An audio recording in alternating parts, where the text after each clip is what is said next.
You're mentally unstable. She needs to be fired. Those were the words my mother screamed at my manager, while standing in the middle of the accounting floor at 11:17 a.m. My co-workers froze, spreadsheets forgotten. My hands shook as I dropped my coffee. My father was behind her, waving a manila envelope. We want her full bank records. She's been hiding money. That's not how family works. And my sister? She was filming it. For her followers. My name is Danielle. And from wherever you're watching this, stay with me. Have you ever watched the people who raised you turn into strangers? Just because you finally said, no? See, I'd spent 6 months covering my younger sister's rent for a luxury apartment she claimed was essential to her brand. Designer couches, neon ring lights, $24 smoothies. I told myself it was temporary. I told myself she'd pay me back. She never did. And when I finally said, I'm tapped out, she didn't even blink. But this ambush at my job was nuclear. My manager, Mr. Clayton, tried to calm them down. Sir, ma'am, this is highly inappropriate. My dad cut him off. She's ruined the family name. She thinks she's better than us now. This is bloodline treason. I almost laughed. But my lip was bleeding from how hard I'd been biting it. The final blow came when my mom turned to me, eyes wide with fire, and snarled. You've always been selfish. We gave you everything. And you can't even give your sister a place to live. I whispered. I gave her $14,200. She hissed, not enough. And then she slapped the envelope against Mr. Clayton's chest. That envelope had my bank records. I don't know how they got them. But they had them. It was like the walls collapsed around me. My stomach dropped. My mouth went dry. I turned to Mr. Clayton. I quit. Just like that. They blinked. You what? My mom gasped. I said I quit. I'd rather scrub floors with dignity than hand over my life to people who only see me as a wallet. I walked past them. Past the dropped coffee. Past the silence. My phone rang. It was my sister. I let it ring. She texted, hope you're happy. You've destroyed us. That night I packed a small bag. No dramatic speeches. Just my passport, my laptop, and a locked black binder they'd never seen. The one with my plan. They thought I'd snap. They thought I'd crawl back. They didn't know I'd spent every month of my silence preparing. Watching. Gathering. Not to hurt them. But to end their grip on me forever. And when the first domino dropped, it wouldn't be loud. It would be quiet. Calculated. And irreversible. As sometimes revenge doesn't scream. It whispers. Then disappears into the dark just before the lights go out. The first time my mother cried over me I was 8. She wasn't crying because I was hurt. She was crying because I'd won a school science award. And she hadn't known about it until the principal called. She said I humiliated her by not telling her. That was the first time I understood that love, in our house, was conditional, performative. So when they called me mentally unstable at work, I wasn't shocked. I was just, finally done. I went silent for exactly 31 days. No calls. No texts. I didn't even log into my old email. I moved into a month-to-month sublet in a rough part of town. Mattress on the floor. No TV. But it was peaceful. Because for the first time in my life I had space. And in that space, I had to work. My black binder held everything. Every receipt. Every Zelle transfer. Screenshots of texts like, I need you to cover rent again. I'll literally die if I lose this apartment. It's just $800. Don't be AB asterisk teach. Ugh, you're lucky you don't have to care about appearances. I have a brand. My sister Jenna had no idea I'd kept it all. She also didn't know I'd set up an LLC last year. One that I named after her. Jenna Incorporated, stylized just like her influencer brand.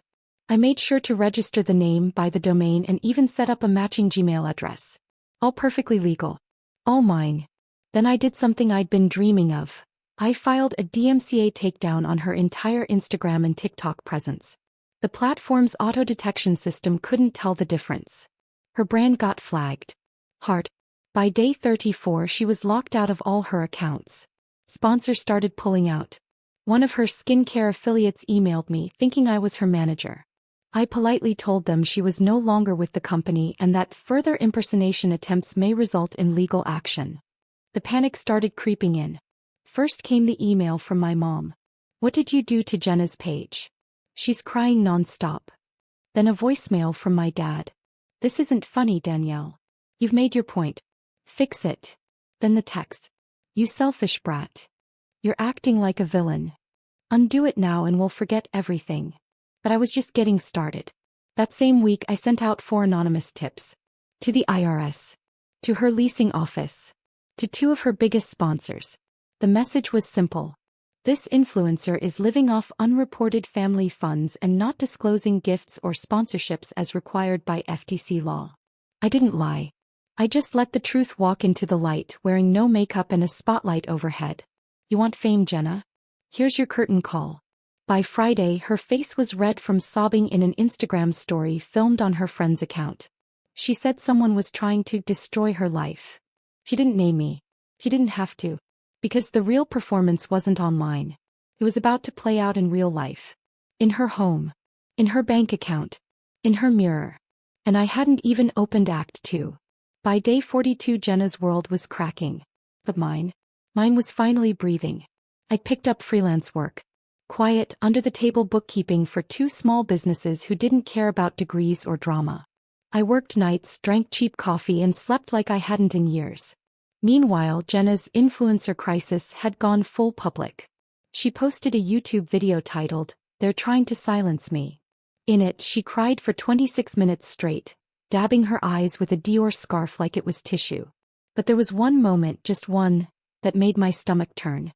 She looked into the camera and said, "I've always been the one keeping this family together. People leech off me. They expect me to pay for everything. And now that I said no, they're punishing me." No, Jenna. You didn't say no. I did. The comments turned fast. People asked, "Didn't your sister pay your rent?" One girl posted screenshots of Jenna's old stories bragging about her angel sister, who handled the boring money stuff. The internet never forgets. But my parents, they weren't letting go that easy. They showed up at my sublet. Banged on the door like I was hiding stolen gold. "Danielle, this is ridiculous. Talk to us." My father's voice cracked. My mom shouted, "You've ruined everything she built. And she was your sister. How could you betray your own bloodline?" That word again. Bloodline. As if love is genetic property. As if betrayal only flows one way. I didn't open the door. I didn't need to. They didn't know the leasing office had already issued them a no-contact order after the 3rd time they tried to stalk me at work. And while they were outside screaming about family honor, I was inside signing the final deal. See, Jenna had an unpaid invoice for her apartment's designer furnishings. $12,000 she'd forgotten to pay. And in a moment of desperation she listed it all on a luxury resale site. What she didn't realize was, I was the one who contacted her as a buyer. I created a fake profile, wired half the deposit using one of my burner freelance accounts, and arranged pickup through a friend who owed me a favor. Jenna never even looked at the name. He was too busy panicking. 2 days later I had her couch, her coffee table, her beloved LED vanity mirror. And I flipped all of it for a clean $9,800 profit. I stared at the money in my account and felt something I hadn't felt in years. Not victory. Not revenge. Relief. Because for once their chaos wasn't my debt. Their fire wasn't mine to put out. Their voices weren't gods in my head. But I still wasn't finished. Because this story, it doesn't end with silence. It ends with one final broadcast. And I was going to make sure the whole world heard it. The first time I truly saw Jenna, not the sister, not the influencer, but the person, was when I saw her lie. She was 19. She told my parents she'd gotten into NYU. There were tears, hugs, champagne. But I knew she hadn't applied. I found the unopened application packet in the trash 2 weeks later. Still, she let them believe it. They bought her a ticket to New York and wired her $15,000 to get settled. She spent it all on a penthouse Airbnb and designer boots. Then came back 6 months later and said college wasn't her path. They nodded. They called her brave. I had a 3.9 GPA and worked night shifts cleaning office bathrooms. They called me selfish for not sending money home. That moment never left me. So now I was giving them one to remember. I took that $9,800 profit and spent every penny with precision. Not on me. Not yet. But on something Jenna worshipped. Image. I hired a small PR firm. Told them I needed a professional campaign to rebrand a burned influencer name into a warning case study. I gave them everything: the screenshots, the fake sponsorship claims, the unreported ads, the ghost followers. They put together a 7-page PDF titled, "When Luxury Lies: A Case Study in Digital Deception." Then I emailed it to 2 major YouTube drama channels, to a digital ethics professor at NYU, to every brand that had ever posted about working with her. Even her old high school principal, the one who once said Jenna was the kind of girl who'd be famous for doing nothing. I didn't sign my name. I didn't have to. By the end of the week, #JennaExposed was trending on X. One creator broke it down in a 12-minute video that racked up 800K views in 48 hours. He called her the Fire Festival of Instagram. And so, my mother had the audacity to send me this text. "You've shamed the family. Do you realize no one respectable will marry you now?" That's when it clicked. It was never about Jenna's future, or my sanity, or even our supposed bloodline. It was about control. And the moment I stopped being their accountant, their scapegoat, their invisible backbone, I became disposable, dangerous. So I leaned in. I filed for a restraining order. Not against Jenna, but against my parents. And I made sure the court knew everything. The harassment at work, the public outbursts, the financial exploitation. They were served at 6 p.m. on a Thursday, at my sister's now bare apartment, right as a process server handed her a separate notice. A lawsuit for unauthorized use of the Jenna trademark, filed by the actual legal owner, me. They didn't just lose their golden girl. They lost the story that made them golden. And the girl they used to walk past in the hallway? She was no longer silent. She was public. She was permanent. She was a problem they could never bury again. You know that quiet after a fire, when everything's still standing but the air smells scorched? That was my life 2 weeks after the exposé dropped. Jenna's follower count had plummeted. Brands pulled out of her affiliate deals. Her management agency released a cold 2-line statement. "We were unaware of certain falsified metrics.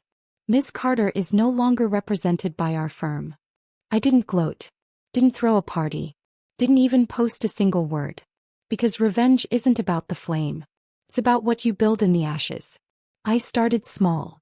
Used part of the lawsuit advance to rent a private office, tucked behind a bodega downtown. It had bad lighting and a broken heater, but it was mine. And inside that office I registered my own financial literacy startup. Real, transparent, and focused on helping women get out from under their family's control. I called it Threadline, because bloodlines aren't what connect us. Choices do. Meanwhile, my parents? They'd lost more than their Instagram clout. Remember how they ambushed me at my old workplace? Well, turns out that wasn't their first attempt to ruin my career. After some digging, I discovered they'd submitted anonymous concerns about my mental health to the state board, trying to get my business license flagged. It didn't work, but they left a trail. Emails, calls, even a fake letter from a neighbor claiming I was unfit for financial work. I added it all to the court file. My lawyer, Marla, a brilliant woman who once sued her own parents over stolen inheritance, looked over the stack and said, "You want to send a message? We go for emotional distress and attempted career sabotage. This won't just cost them pride. It'll cost them property." They didn't see that coming. The same people who screamed about family loyalty had to hire their own attorney. Jenna tried to act like she was above it, saying, "I've moved on. I'm doing healing work." Until I served her with a demand for brand earnings disclosure.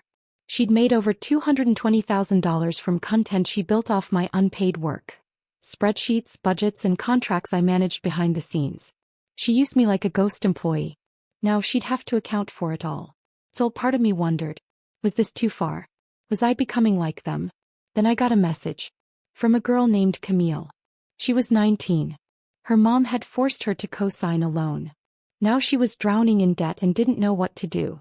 She said she found my name through the exposé. She said, "I didn't know people like us were allowed to walk away." That was it. The moment I knew. This wasn't just revenge. This was revolution. Because when your family tries to break you for wanting better, you don't owe them your silence. You owe the next girl your story. Mine was just getting started. 3 days before the court date, My mother sent me an email titled, "Final plea before you destroy us." No greeting. No warmth. Just a single sentence. "If you had any decency, you'd drop this lawsuit before the media gets involved. Your sister is devastated." I didn't respond. But I read it 5 times. And not once did she say I was hurt. Not once did she say she was sorry. It was always about Jenna. Always about appearances. Always about their version of honor. But that same morning something else arrived. A letter. Real ink. No return address. Inside was a photograph. A printout of a picture I hadn't seen in years. Me. Age 11. Sitting cross-legged on the front porch with a cracked lemonade stand sign behind me and a stack of wrinkled dollar bills in my lap. Next to me, Jenna, holding a poster she didn't make and a smile she didn't earn. On the back of the photo someone had written, "It always started with you." That broke something open inside me. Because that's exactly what it had always been. The brains behind the curtain. The one who solved the problems, kept the lights on, bailed everyone out, quietly. They'd all danced and I'd been the invisible beat beneath their feet. Not anymore. 2 days before trial their lawyer called mine. They wanted to settle. They'd pay a fraction of what I demanded. No admission of guilt. Non-disclosure agreement. And most importantly, they wanted me to sign a statement saying I misunderstood their intentions. I said no. I'd rather go to court and watch them squirm under oath. That night they showed up at my new apartment. My mom pounded the door like she was trying to punch the past out of the wood. "You're destroying our bloodline," she shrieked through the door. "You're mentally unstable." Jenna joined in. "You think you're better than us? You're just bitter you'll never have what I do." I didn't answer. I just played the audio from my phone, the voicemail my dad left 3 months ago where he said, "You'll always be nothing without this family." They heard it. They froze. Then I slid a printed quote under the door. Read, "Blood isn't loyalty. And silence isn't love." I sat back down and sipped my tea while they screamed. And the neighbors? They peeked out. One of them filmed. By morning it was online with the caption, "Toxic family meltdown. Daughter stays silent while they spiral." It had 48,000 shares by noon. That was the day I realized. I didn't just take back my power. I burned their whole playbook. And made sure the world saw the ash. Court was brutal. Not because I was scared. I wasn't. But because I had to sit across from my mother's cold stare and Jenna's carefully curated fake tears, while lawyers read out emails I'd once begged them to write with love instead of orders. "You should be grateful. This is what family does. We gave you life. You owe us everything." They thought those lines would bury me. But the judge was an older black woman named Justice Halperin. And when my side read out the text where my mom demanded my entire bank statement because I ruined the family honor, the judge raised an eyebrow and said, "This doesn't sound like concern. This sounds like financial coercion." Jenna flinched. My mother didn't blink. We won. Every claim. Defamation. Financial abuse. Emotional damages. They were ordered to pay over $136,000. And I didn't hide it. I posted the entire court summary, redacted for names, with one caption. "When you stop sacrificing yourself for people who'd set you on fire just to warm their reputation, you win. Every time." The post went viral in 12 hours. It wasn't revenge anymore. It was a movement. Thousands of comments from daughters, sisters, caretakers who'd been financially used by their families. They told me their stories. Sent photos of their new apartments. Told me they'd finally said no, finally walked away, finally filed reports, finally cut ties. One woman said, "You gave me permission to stop being the vault everyone robs." And that was worth more than money.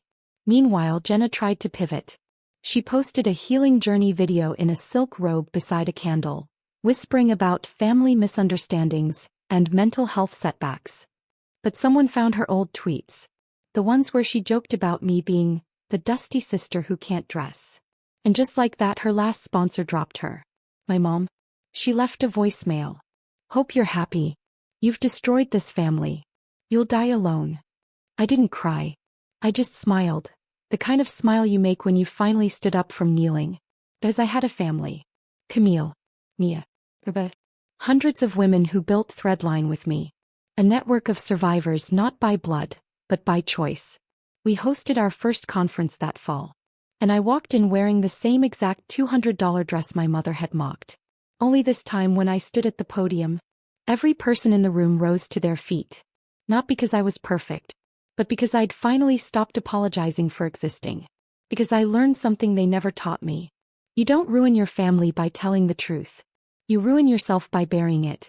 The day they showed up at my door, screaming, crying, full of fury, I didn't even flinch. I was on a video call with Threadline's legal team, finalizing our partnership with a national trauma foundation. The same foundation that once turned me away when I was too afraid to speak. I muted the call, opened the door, and there they were. My mom's mascara streaked like ink down a shattered book page, Jenna in designer sweats, her phone already filming, not live but definitely recording. How could you do this to us? You've ruined everything. You think this little stunt makes you better than us? I didn't answer. Not with words. I stepped aside and let them see my apartment, the one I paid for, with the oversized canvas of our first Threadline photo shoot behind me. Dozens of women, all colors, all sizes, arms around each other, laughing like they'd finally exhaled. That silence hit harder than any speech I could have given. Mom, I said calmly, I hope one day you realize what real shame is. And it's not me. Jenna looked like she wanted to lunge. Everything we built, she started. You didn't build it. You used me like a bottomless pit, I cut in. But I dried up. So now you're just thirsty. I closed the door and locked it. But the real closure came 2 weeks later. A young girl DM'd me. Said she was Jenna's former assistant. She'd seen my story and wanted to share something. She sent a PDF, a screenshot of Jenna's email drafts. In one of them Jenna wrote, "We'll keep her around as long as she's useful. When she's not, we'll destroy her credibility." She'd never sent it. But she wrote it. I forwarded it to my lawyer. No further action needed. It just confirmed what I already knew. My family had never wanted me, not me. Just the parts of me that could be turned into a resource, a scapegoat, a mule. But the best revenge wasn't their downfall. It was my peace. I started holding workshops, boundaries and bank accounts, teaching women how to untangle love from obligation. I launched a scholarship fund for young women estranged from family, just trying to build a future without guilt. And every month, a new handwritten letter arrived from someone who'd walked away from toxic bloodlines, still scared but finally free. They always ended the same way. Thank you for showing me I'm not alone. That's all I ever wanted. Not followers. Not money. Not applause. Just proof that cutting ties with harm doesn't make you cruel. It makes you courageous.